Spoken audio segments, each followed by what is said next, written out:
Good morning, my Wolf Say family. How is everyone doing? It's so wonderful to be here with you this morning, here worshiping and giving honor and praises to the Most High. I was able to sit in or listen to some of the meditation brought by our dear minister, Imhotep, and listening to him talk about how the importance of controlling our breathing.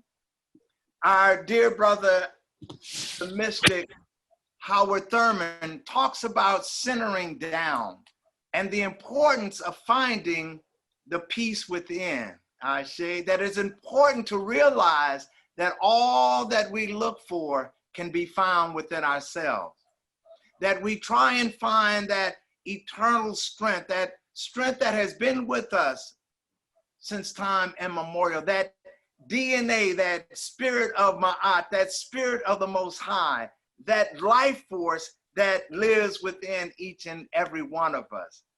It is so wonderful to be here. All right. And our tributes, we do them every Sunday. They are so important to this community, and it's important for us to go back 7 generations, for us to learn our history and be able to teach to others. But we bring this every Sunday. We always have a historical tribute. So Baba Mainu is bringing that today. Good morning, Wose. All right. Good morning. Thank you. Good to see everybody. This, the historical tribute is a time to keep multiple generations of our history alive. And it's not just individuals and their contributions or ideas or movements, but also organizations as well, because individuals come out of organizations, and there's nothing more important than an organized effort. And so for this historical tribute, I want to focus on the organization of none other than Wose. I see. It's been around for 40 years, almost a half a century.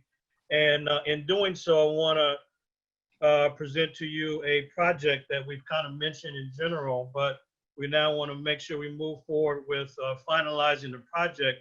And the project is really to look at the history and document the history of Wose Community Church. And Wose comes from that area, the vast region of Waset. It was a major district in Kemet where you have the greatest concentration of monuments today. So if you go to the Holy Land of the Nile Valley, you'll see a plethora of some of the greatest temples and monuments in the history of the world. It's in one concentrated area, whether it's on the East Bank or the West Bank, the Valley of the Kings, the Valley of the Queens, the Tombs of the Nobles.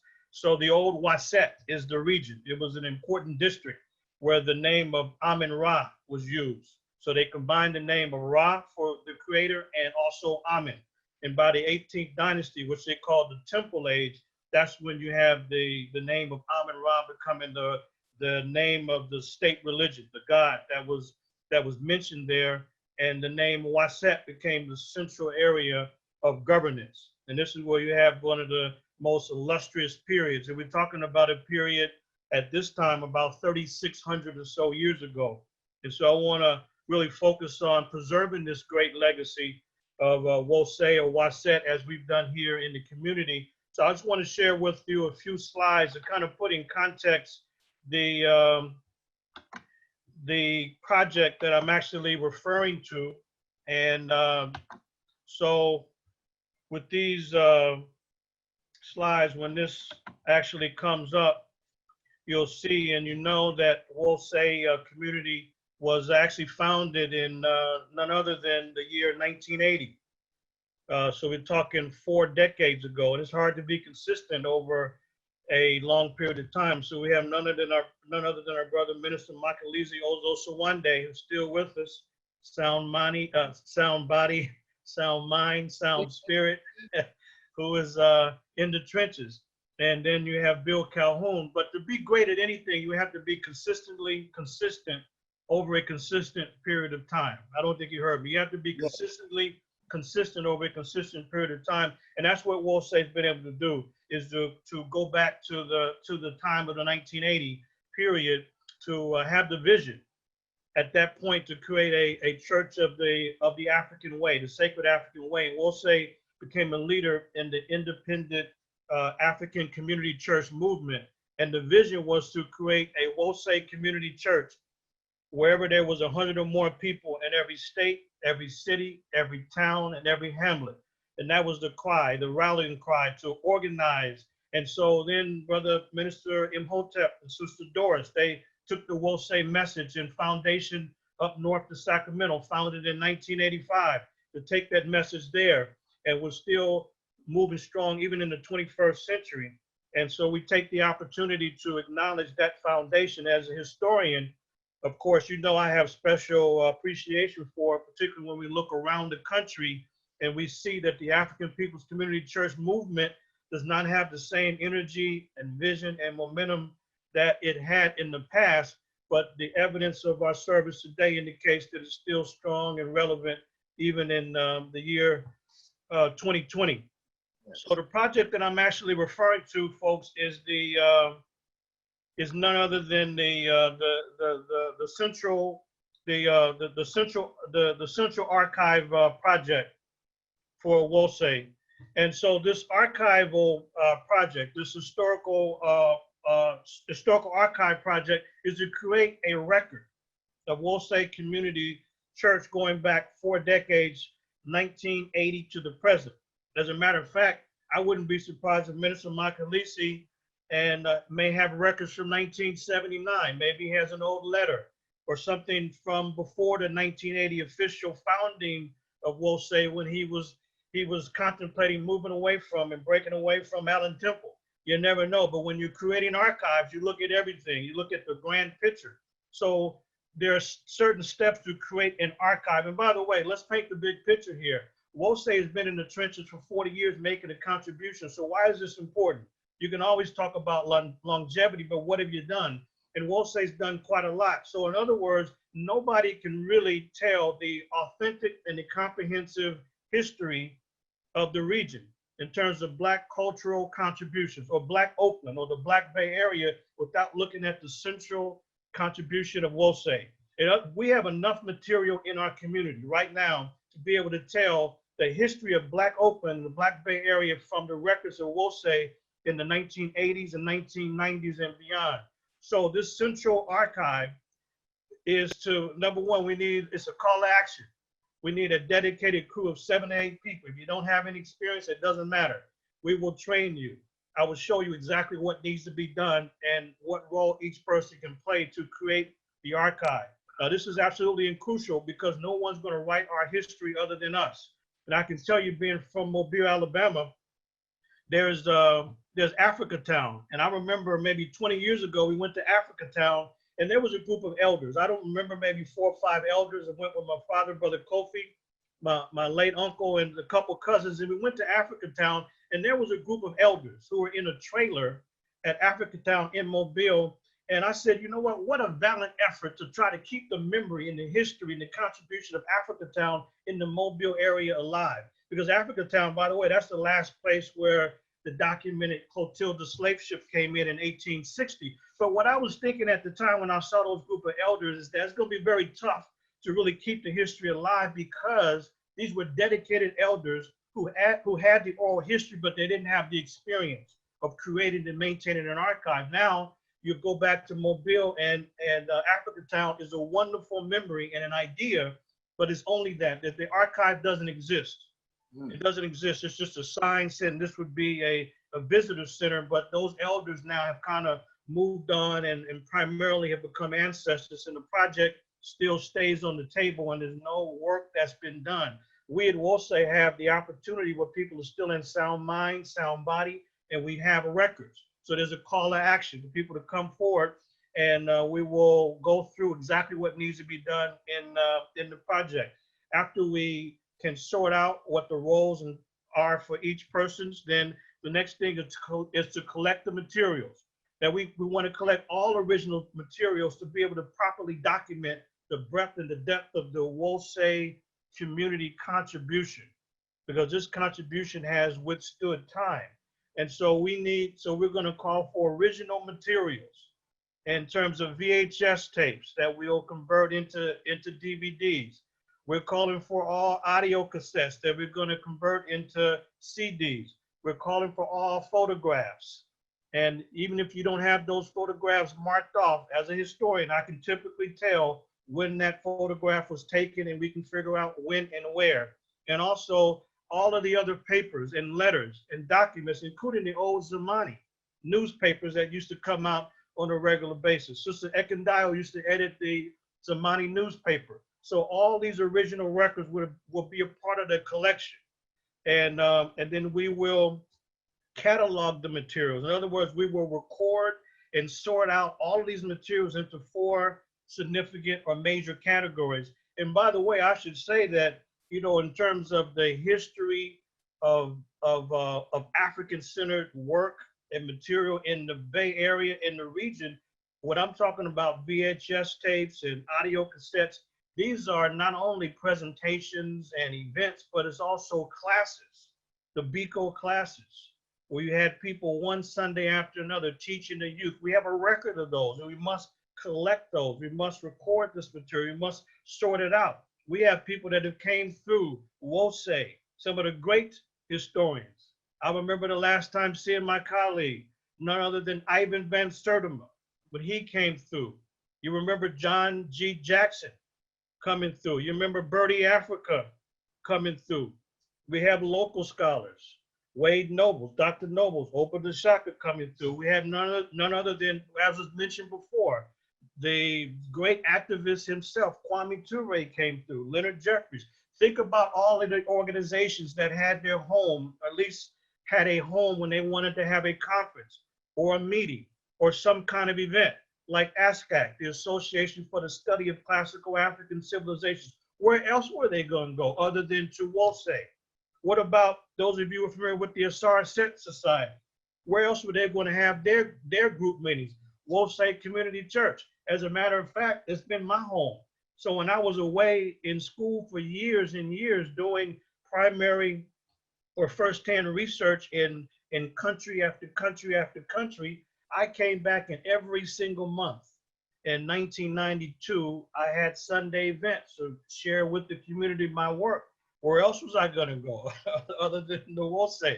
Anybody that had any worth, any standing in the community as a scholar or a culture worker, they came through 2 institutions.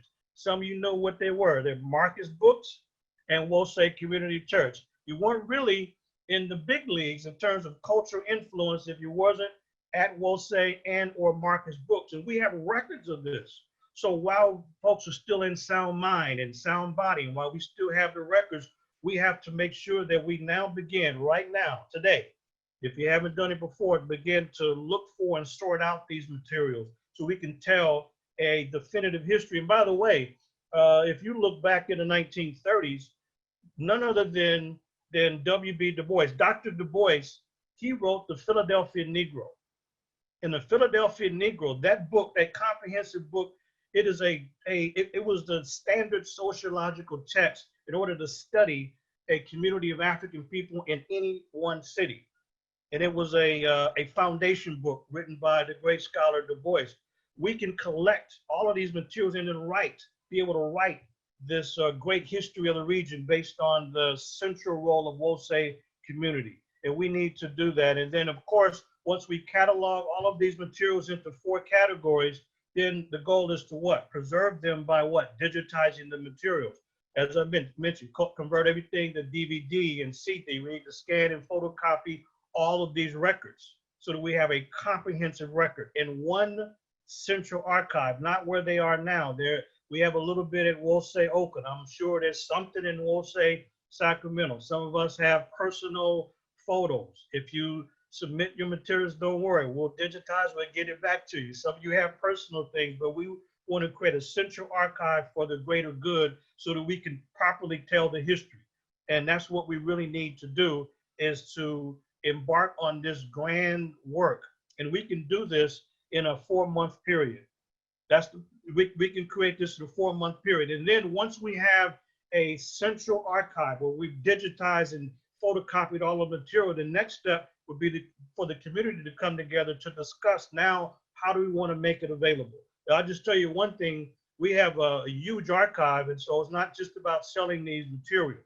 It's not just about that, because some of it is other scholars' work, but we can find out what is a practical use of these materials, and then we can, whoever's intellectual material it is, that we can speak with them about how we want to use it. But we have to first create the archive, and this is a great project. It's a grand project, and it will help cement in stone the fundamental contribution of Wosay Community Church as a critical institution in the last quarter of the 20th century in Northern California. No other organization or spiritual center can claim this level of sustained influence. And guess what? After this great project, then guess what the next great project is? After this one, it is a comprehensive Wosay Community Church oral history, where we'll get those old timers. Many are on the line right now together in one room, and we will talk. Well, first of all, we talk to everybody individually. We get everybody together, and we will methodically and systematically recount through oral history the actual chronology of Wosay Community Church. And this is one of the great projects that is after we get these archives together, which will take maybe 4 months. And we hope to use the Wosay Open venue as a central place for these materials. I think we have to talk about a few more details there. But one other thing I will point out to you is that when I'm out in the field in Sudan, in South Sudan, in Ethiopia, and among the Nubians and others, it is nothing more refreshing than to be able to talk to kings, chiefs, elders, and those respected members of the community about their community and their excitement to know that there's a brother from the States who's independent, who's not looking for anything other than to learn their history when they come together and give so much as a collection of elders. And that's what we need to do here, as has happened informally, but now we want to formalize a oral history project, and all folks will be absolutely excited by this chronicling of a systematic professional chronicling of the Wosay contribution to Northern California as a model of how we can create in other places as well a contribution to be able to tell the history of a region based on an institution and its ongoing legacy. So I want to, again, recognize Wosay Community Church in this historical tribute, because there's nothing more important than individuals. And let's keep in mind, the group is more important than the individuals. So when we do historical tributes, it's not just individuals, but it's the individuals working in the collective group structure. So that's what we should always keep in front of us. So this historical tribute is dedicated to us and the ongoing legacy to Wosay Community Church. And I don't know if you have your bottle with you, but that is my tribute this morning. So Brother Sidney, I see you're gonna toast with us, brother. Yes, sir. No question whatsoever. So that's it. That's it, folks. Ashe. Ashe. Thank you, Professor. You know, I don't know if anyone else has caught on to this symmetry between Brother Damu and, you know, and Professor Mano up here as they talk. It's almost like jazz. I mean, it's like, it's consistent, it's classical, it's freestyling, and it's clever. I like that. The consistency consistent of being consistent. I was like, oh my goodness, look at this. I mean, it may just be me, but spirit moves how it moves, and it does affect everybody. I still have that same excitement that I got to listen to the music. I just love just how you guys flow. So thank you very much, brother. Always a pleasure to hear you speaking.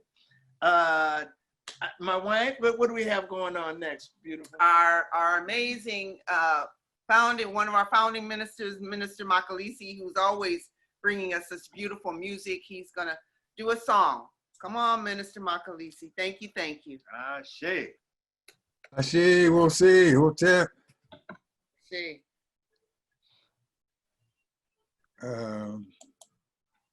Yeah, okay.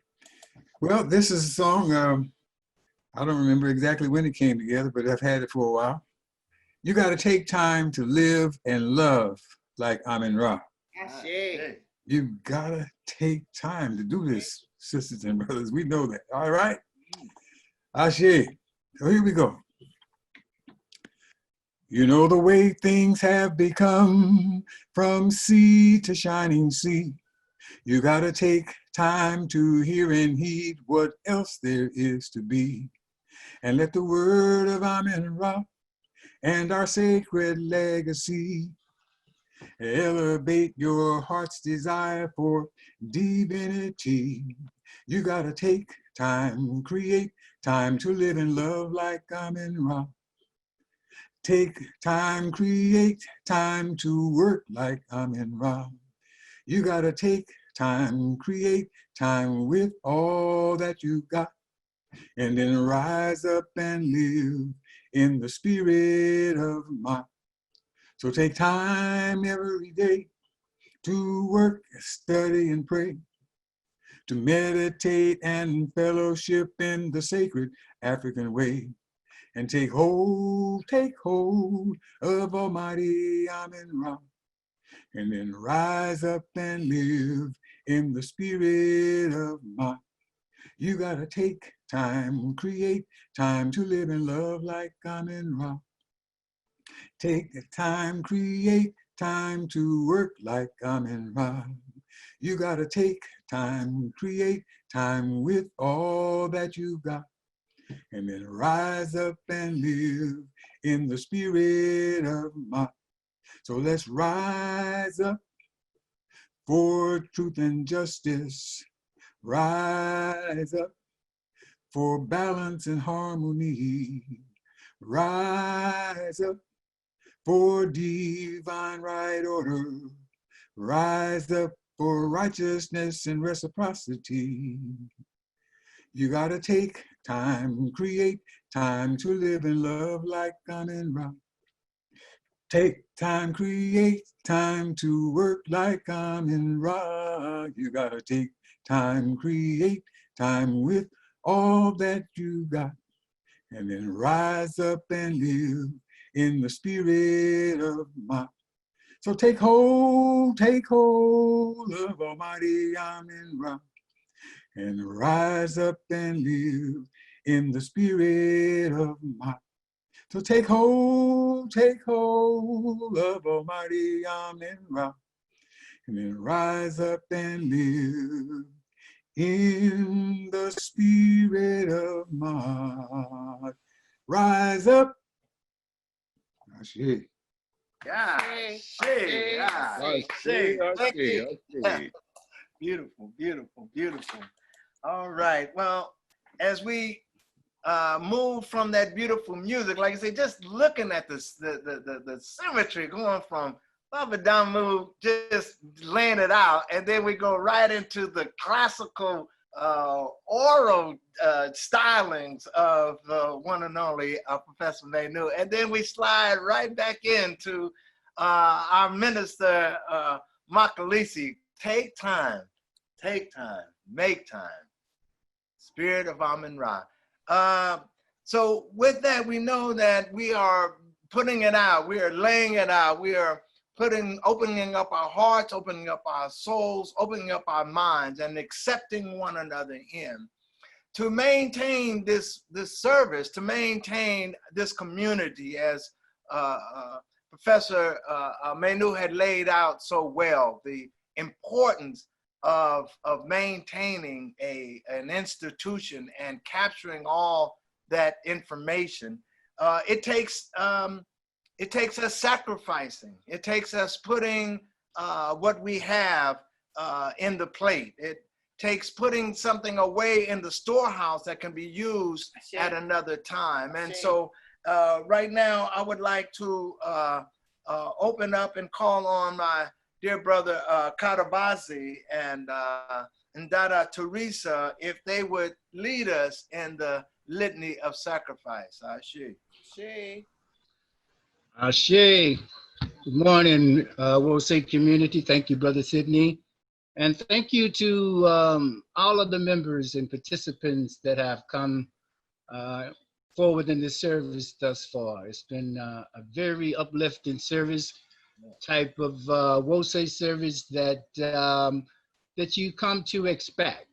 We're different, and so you come here, you get things that are a little different. You get things that are current. You get things that are historical and things that are ongoing. And so this is who we are. We're pleased after 40 years to still be out doing this work.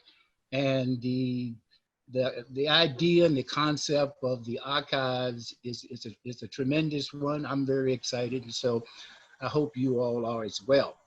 But now for the litany. Yes. Save us, O Holy One, by your name.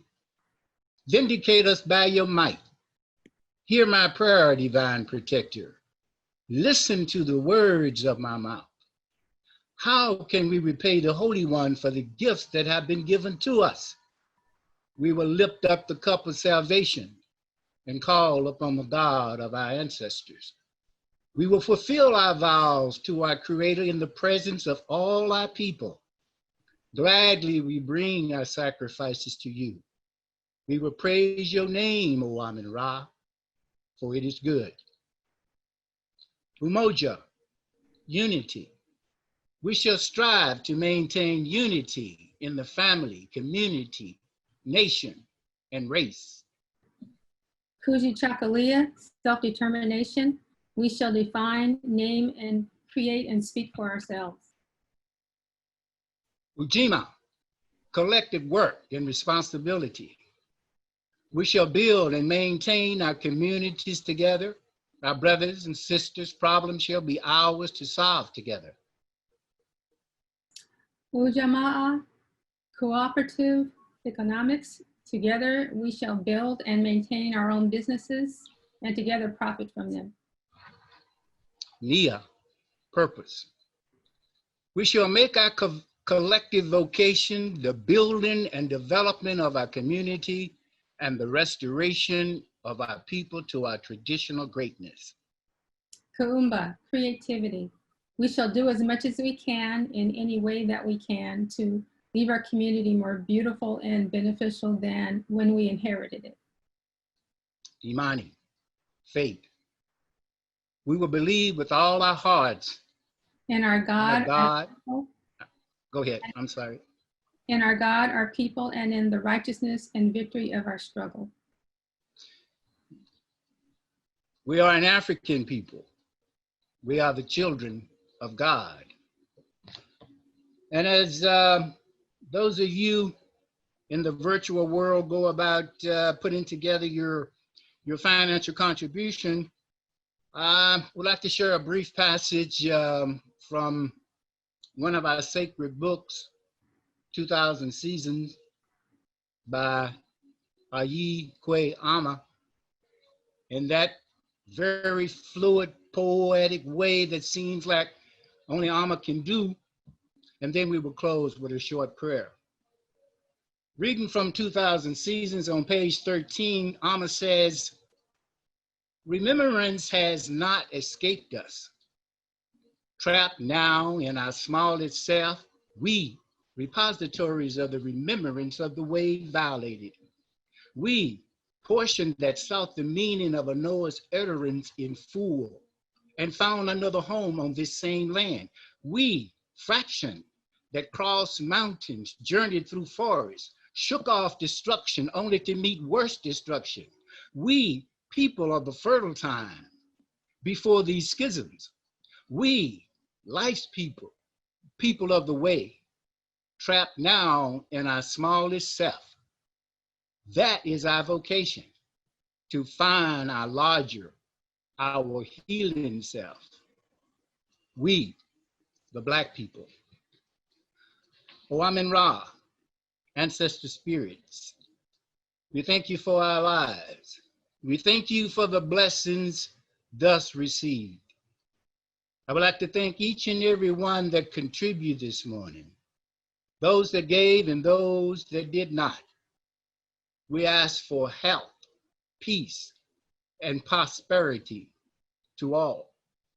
We ask, Holy One, that you continue to be with us watch over us and guide us as we go through this Wosei worship service. Continue to be with us as we go about our lives throughout the weeks, and return us again to this very, very important place, the Wosei community. This is my prayer. Ashe, Ashe, Amen Ra.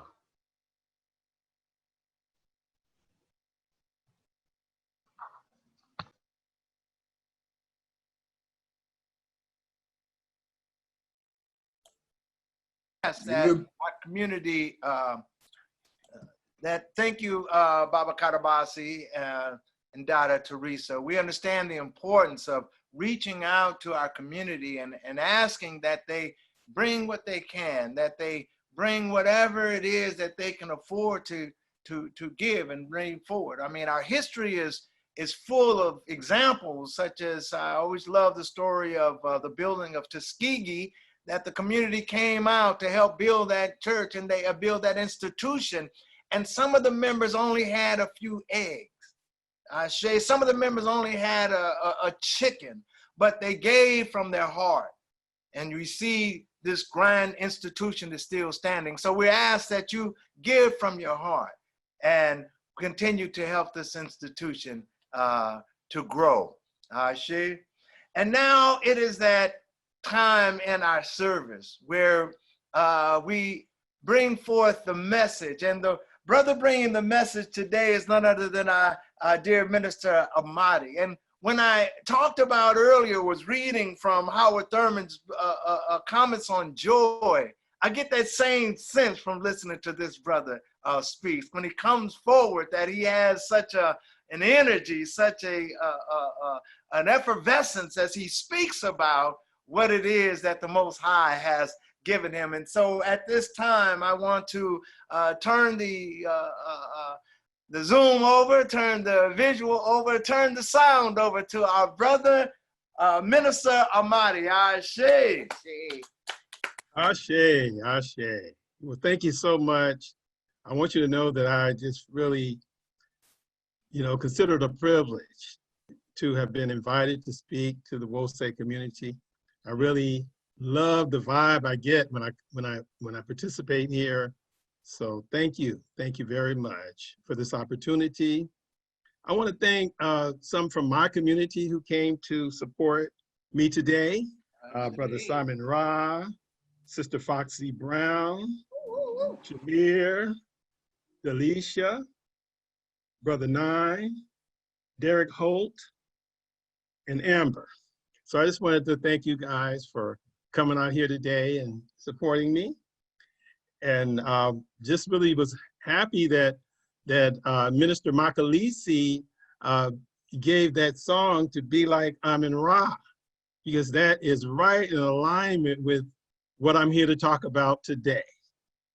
And the title of my message is Being Living Sons, Sons and Daughters of Light.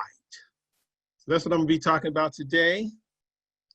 I want to share some personal insights on what it can look like to live an empowered life and to be as the sun, radiating light, warmth, and influence wherever you go. That's what we're here to do. That's what we're here to be like Amen Ra. And so in my spiritual community, Karast, we tend to focus a lot on speaking our word to initiate a creative process. And our background is that Karast evolved from the Unity Church, which is a New Thought philosophy that basically teaches that our thought is creative. Now, I know that Wosei community emerged out of the AME denomination. So I see this as a wonderful opportunity for us to share ideas and learn from each other. And I can tell you, I've learned a lot from joining in here on the Wosei Sunday services and the Wednesday services. Our African ancestors taught that we are divine beings, and through our spoken word, we can co-create our experiences in partnership with the Creator. Our thought creates our experience, and we can direct our thinking. So I want to encourage you today to claim your power, to speak your word, to create the conditions of your life in partnership with the divine. I believe that the Kemetic creation story is a symbolic representation of the creative process. We can reenact that process when we project our thoughts, as the Creator Ra did in the beginning, at first occasion. The Son is a representation of the Creator, and we too can co-create our experience as living sons in the world. And so the Shabaka text that I'm sure many of you are familiar with teaches that the power of creation resides in the tongue, which is symbolized by the deity Ptah. The oldest documented mention of the concept of the creative word goes back to the Shabaka stone and the Memphite theology in 760 before the Common Era. The 25th dynasty, when King Shabaka ordered those teachings to be carved on a stone to preserve them for eternity. But actually, the concept emerged thousands of years prior to that time. And so I'm going to read from the Hosea, page 6, the creation of Ra as Ptah, which is taken from the Shabaka stone. It states, Ptah, a form of Ra, the most great, who has given existence to all the divine powers through his heart, mind, and tongue. He goes on to say, the heart and mind cause all perceptions to come forth. And what the heart and mind think and wish is declared by the tongue. Thus, by means of the word, all faculties and qualities were fashioned and created, which furnish all food and yield all nourishment. And so this ability to speak our word, to create our experiences, is our use of masculine energy, of projecting an idea into existence. Everything, including the Creator Ra, is born out of the feminine essence of love, Mother Nature, Unter, which is nature without the vowels. Ideas are born in the darkness and the silence of meditative contemplation. And so in the Hermopolis On creation story, and the city of On was called the city of the sun.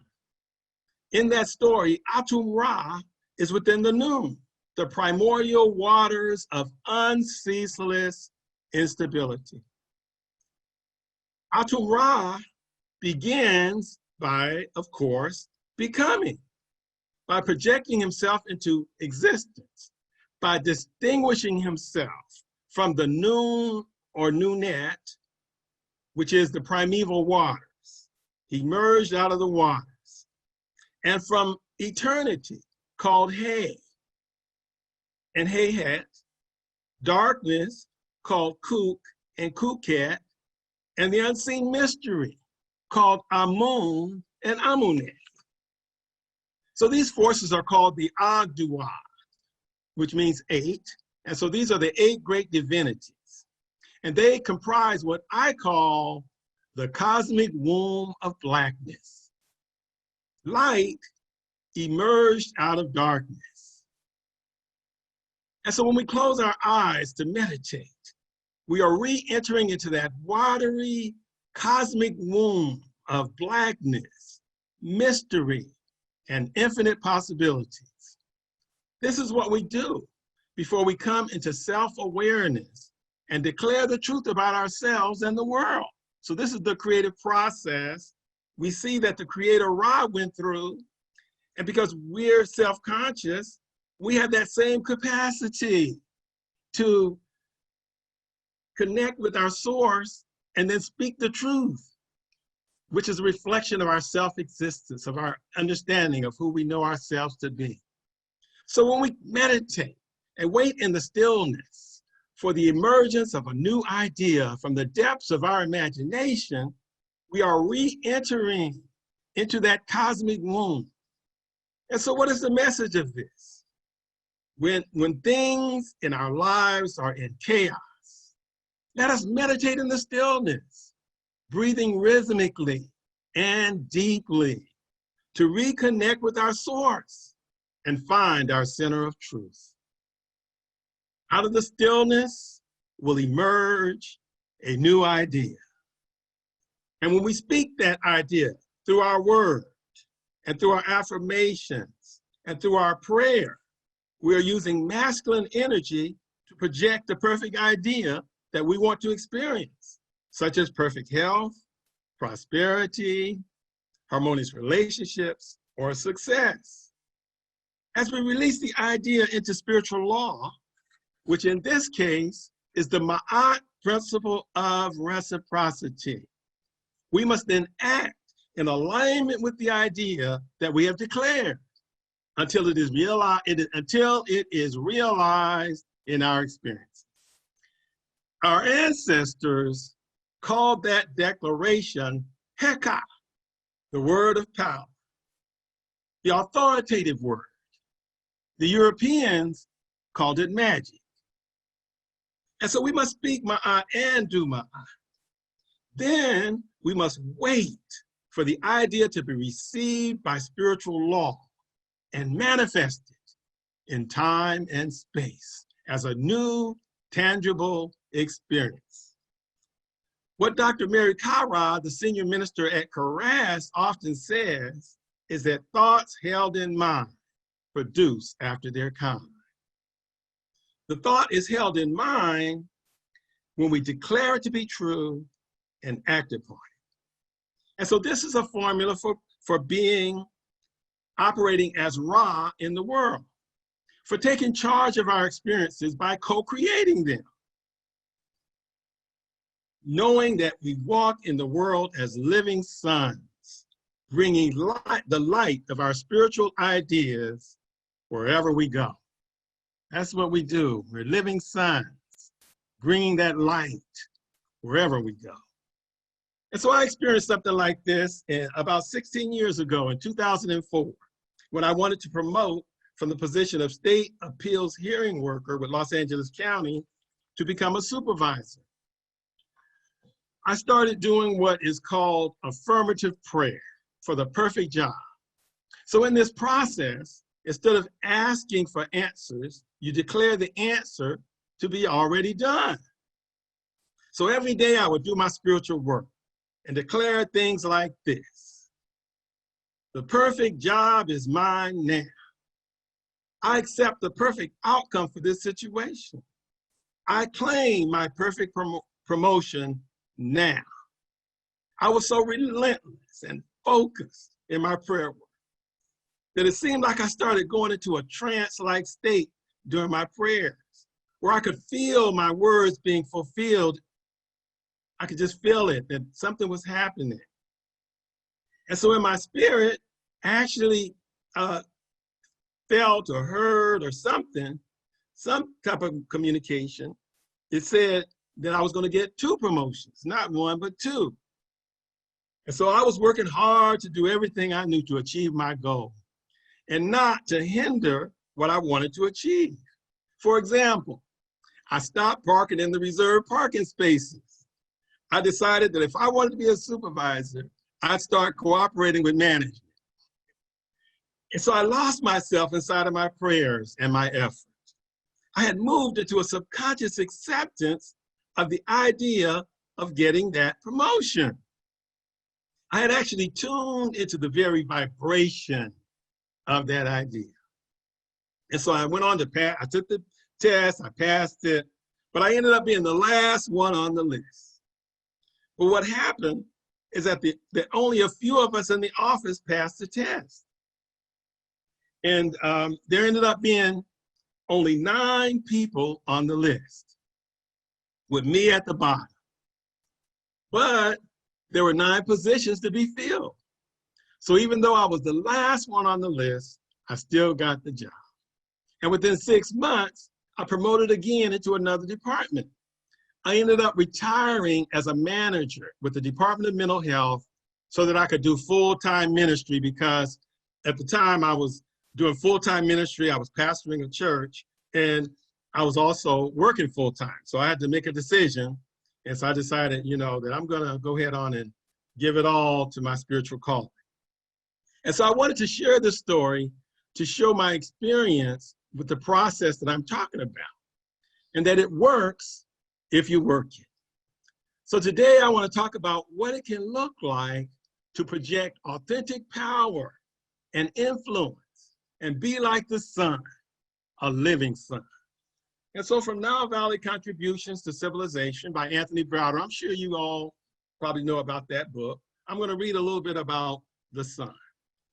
One of the most significantly important symbols in the Nile Valley was the sun. The worship of the sun was a very complex affair, which continued to evolve throughout the ages. The people of Kemet not only deified the physical structure of the sun, but also considered its many different aspects, its light, its heat, its rays. Various Neteru were designated to represent the physical sun, the intellectual sun, the power of the sun in the heavens, and the sun in its resting place. The representation of the sun was a supreme neter.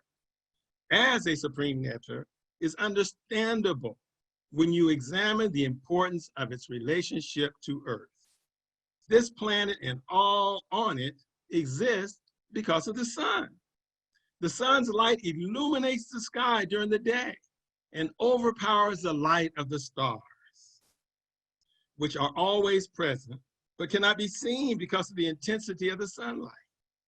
After the sun sets, its presence can still be seen reflecting off the surface of the moon and the planets that are millions of miles away. The sun, therefore, makes a fine symbol for the omnipresent power of a neter. The most significant sun neter was Ra, who represented the creative aspect of God, and whose visible expression is the sun. He was the principle responsible for all creation and was referred to in the sacred text as self-created, all-powerful. The awesome force of the sun was recognized as the primary activator for life. When the sun rose on the eastern bank of the Nile, all life began. Likewise, when the sun set on the west bank of the Nile, all activities would cease until the next morning.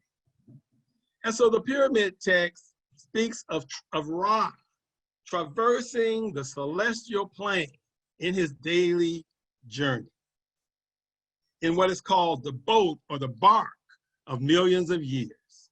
The pyramid text says, "Be as the sun and the stars that emanate the life-giving essence. Give life without asking anything in return. To be a sun, breathe rhythmically and deeply. Then as Ra shall you be." And so in another part of the pyramid text, utterance 586, lines 1582 to 1583.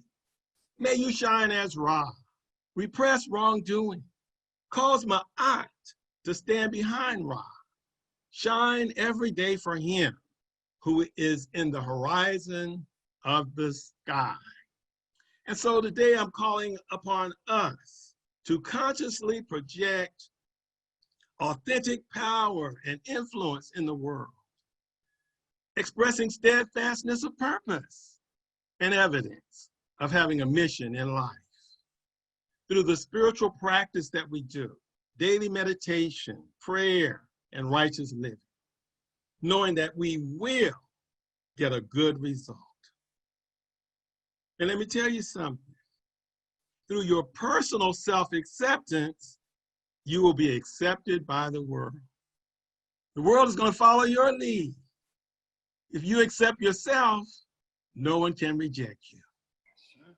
And so when you operate with mental sovereignty, naming yourself, defining yourself, telling your own story, and managing your emotions. You become influential and draw people into your orbit. You will become a living son, a son or daughter of light. It is inevitable that strong-minded people will influence others. Don't be afraid to influence others. Just make sure that your influence is a positive one. You're a shining star, no matter who you are. Shining bright to see what you can truly be. And what you are truly meant to be is an influential and powerful force for good in the world. We need an uncompromising, unapologetic edge if we want to triumph over the adversity that gets thrown at us on a daily basis. In a society based on competition, self-interest, greed, and systematic racism. Now, those ideas contrast with the ways of our ancestors who built their societies based on cooperation, fairness, and mutual trust. So to live authentically, we must be willing to make our lives stand for something powerful and good. We must carry a certain attitude to accomplish this monumental task of transforming the conditions of ourselves and of our people. Somebody said that if your goodness doesn't have an edge, it's not goodness at all. You must demonstrate the strength of will to say no to disorder and error. You need that edge, that attitude, if you want to make a mighty difference in the world. Malcolm X had that edge. He said, by any means necessary, we will achieve our freedom. You need to know who you are and what you want and what you stand for and believe in. You must be bold in expressing your unique way of being in the world and doing it in your own unique style. You know, nobody can do it like you do. You know, you pursue your dream according to your own way of doing it. You need to know and project the idea that you are a winner in life and not a victim of circumstances. Without being arrogant, you must claim your power and walk in it.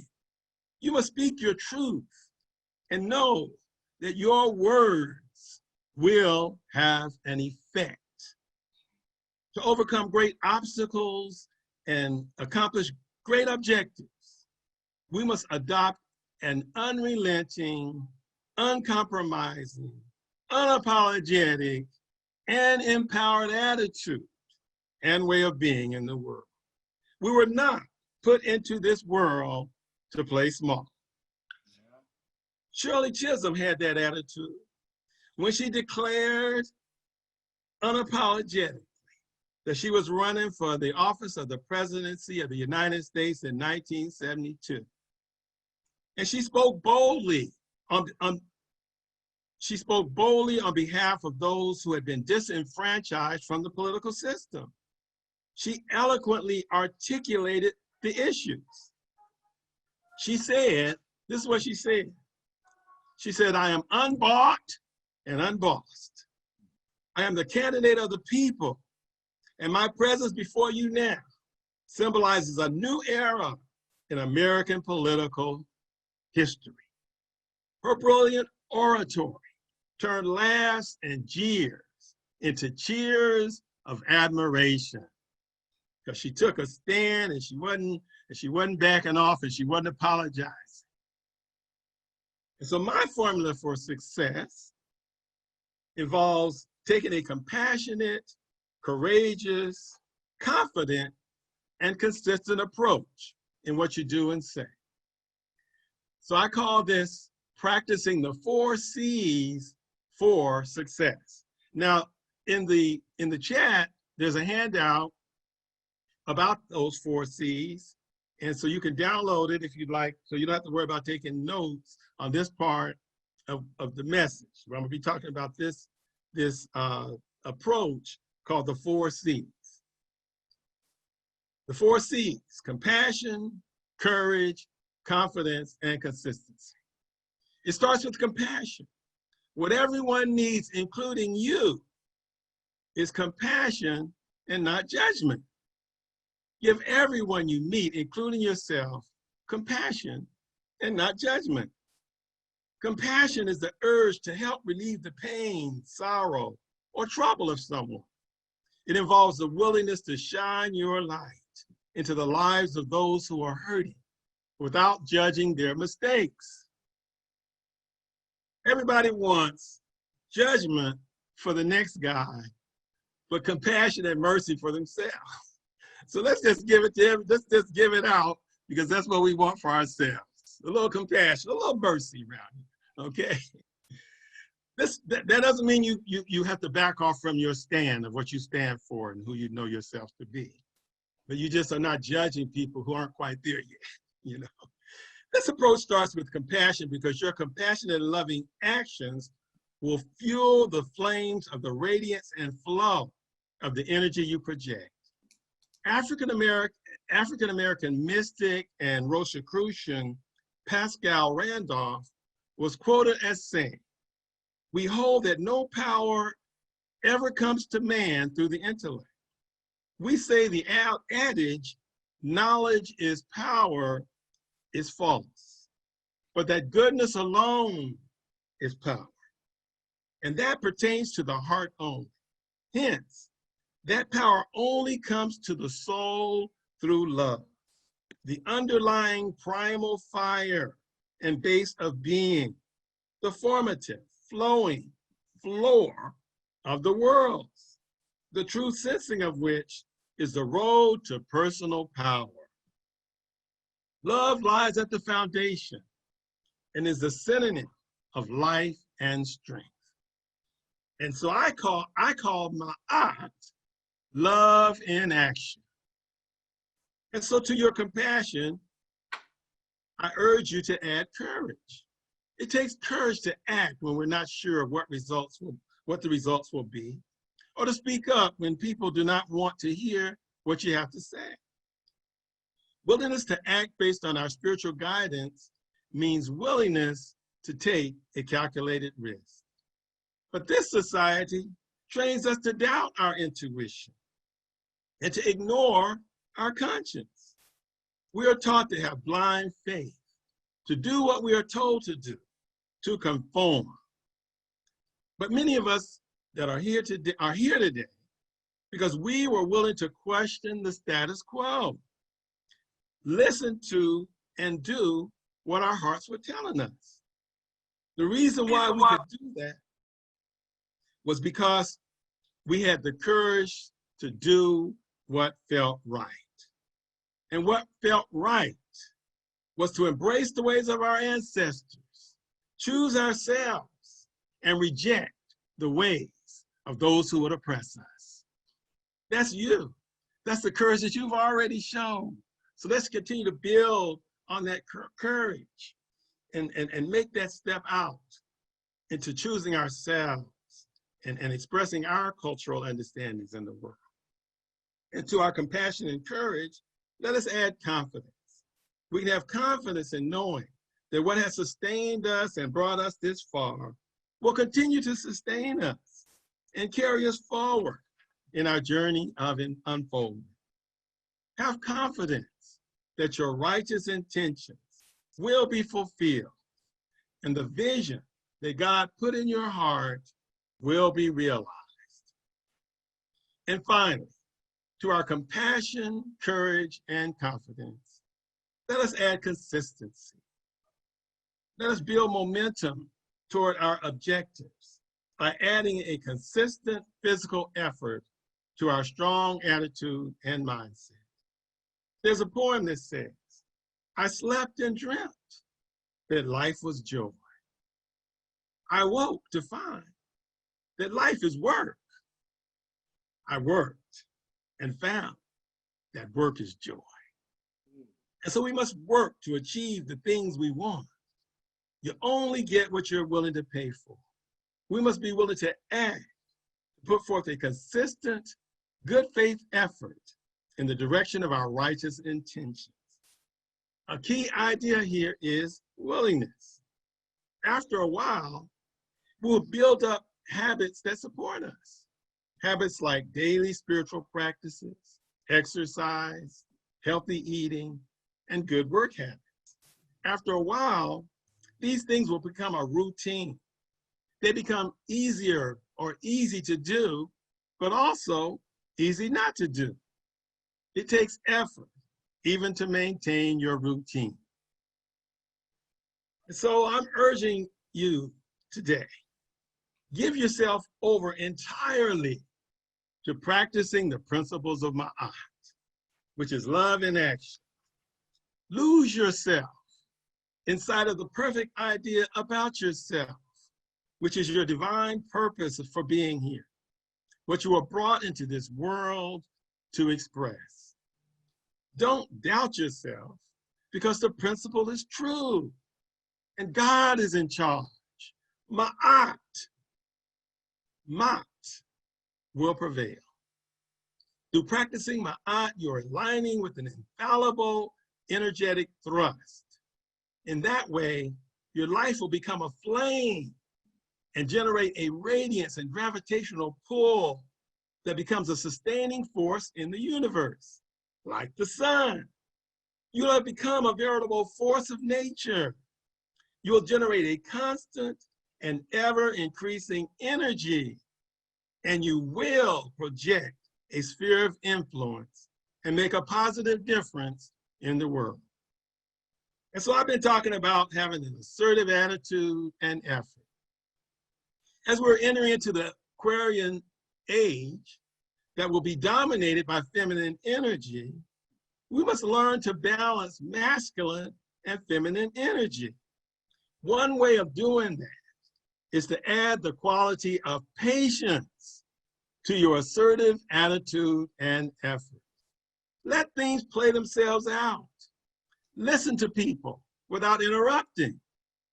Be willing to release the things and people that no longer serve you. Being as Ra is to operate with attitude and with patience. The sun comes forth in the morning, expresses in its fullness at noon, and then closes out its expression in the evening. It then rests patiently at night until it is reborn the next day. We must continually allow the cycle to fulfill itself while we unapologetically shine the light of our unique awareness in the world. We are charged, and I'm giving you that a charge today, to express our spiritual sovereignty in its fullness and not hold back. We must trust in the process and allow the idea to come forth in due season. It will come forth in due season. That idea in your heart, that dream, just trust the process. You're doing the right thing. You're gonna get the right result. Sometimes it may feel like you're going around in circles and not making any progress towards your goal, doesn't it? I mean, sometimes it just feels like, hey, you know, I thought I had finished dealing with this problem. And here it is again. You may be repeating certain experiences over and over and over again. But I'm going to tell you something today. Each time around, you're looking at them from a more informed perspective until one day you will transcend that experience. Instead of going around in circles, you're actually being moved in an upward spiral of ascension toward your divine purpose. And so our declaration to the universe should reflect the divine idea from the pyramid text, that we are on a continuous path of ascension toward a greater expression of our divinity. That's what's happening. That's what you're on right now. That's your journey. You're on a journey of ascension. And so this is what the pyramid text tells us. This declaration, O Ra, I am you, and you are I. Rejoice at me, and rejoice at my spirit. For if you shine in me, I will shine in you. Make me flourish, and I will make you flourish. I will rise and ascend up to the sky. I am the companion of the gods, the son of a god. I will rise and ascend up to the sky. I am the well-beloved son of Ra.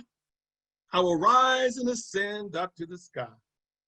I was conceived for Ra. I will rise and ascend up to the sky. I was born for Ra.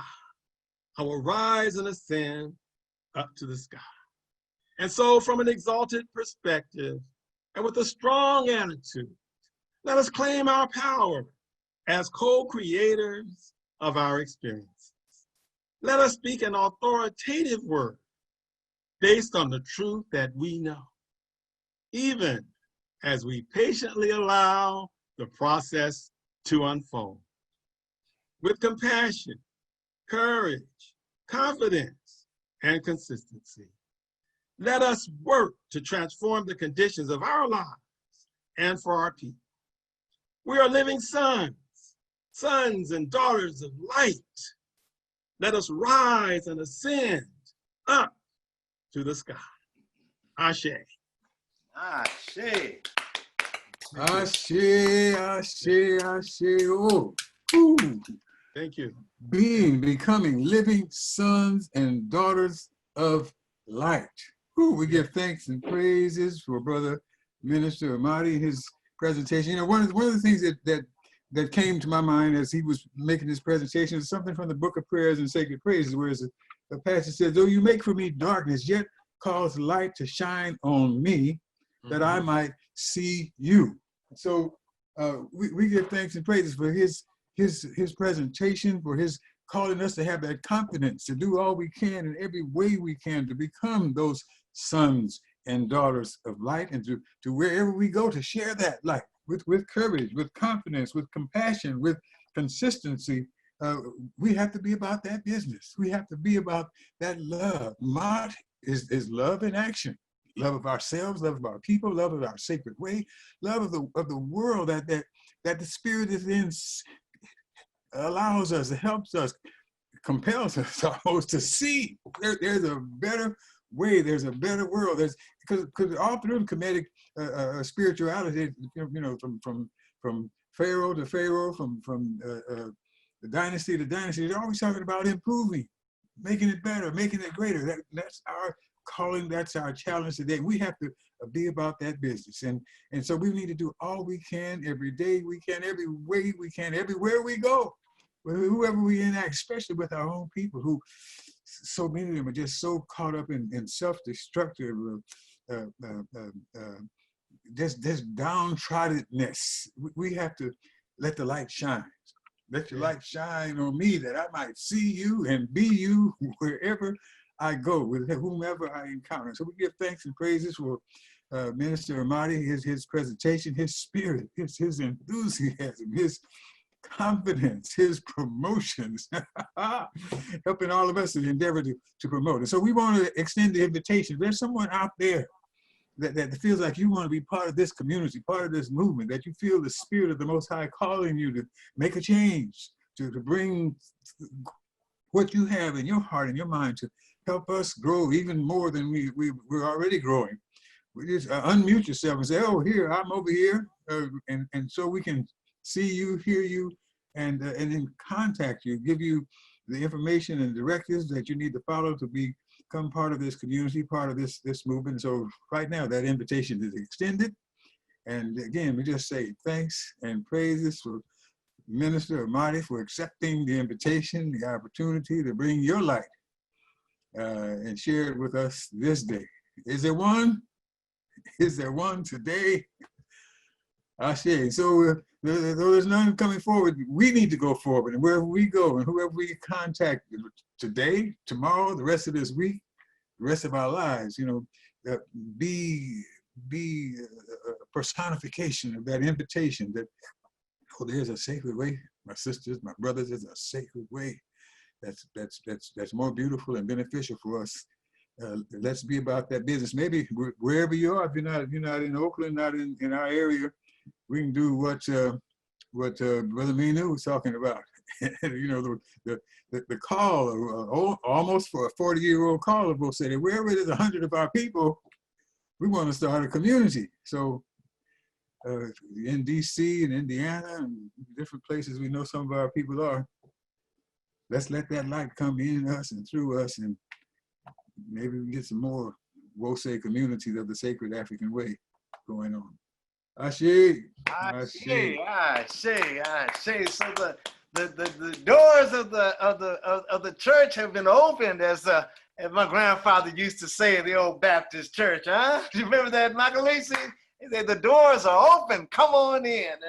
And I really want to reiterate or to dovetail into what Makalisi was saying about the message given by Brother Amadi. And then I tie into that the symmetry that we talk about, how these things come together, because number 4 on his list of the 4 C's was consistency. And remember, Professor Manu said that one of the most important things that we have got to do is be consistent. I say that we have to be consistently consistent about our consistency. I say that we need to get up, we need to work, study, and pray every day, all the time. We need to make this a part of our lives. And as I was listening to Brother Amadi speak, and he used that phrase, mental sovereignty, that just locked in there. And I'm gonna borrow that phrase from you, Minister Amadi. I love that mental sovereignty. You have to be over your own life. You have to step in. You have to be in charge of your own life and your own actions and your decisions. And he went on to say, you a shining star. And in my mind's eye, I saw Brother Jeff smile.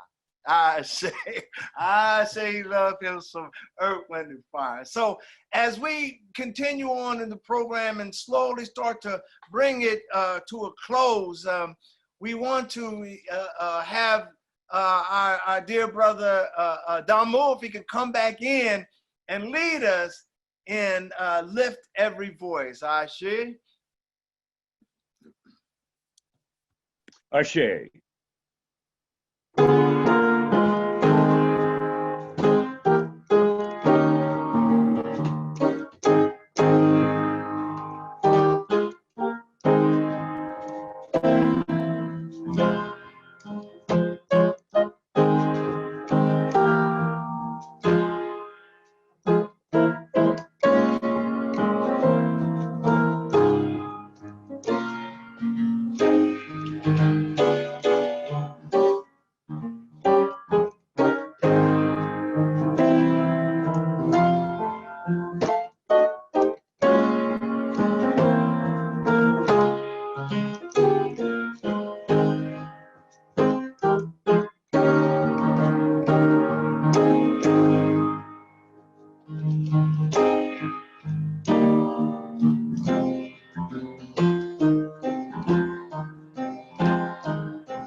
As we stand on the shoulders of those who have brought us thus far, as we follow in the paths of our ancestors and learn from the teachings of our ancestors, we understand that we are one people, having one aim, One aim, one destiny, one destiny, and one God. One God. All on the name that our forefathers have said and foremothers for so long. Let us all say, You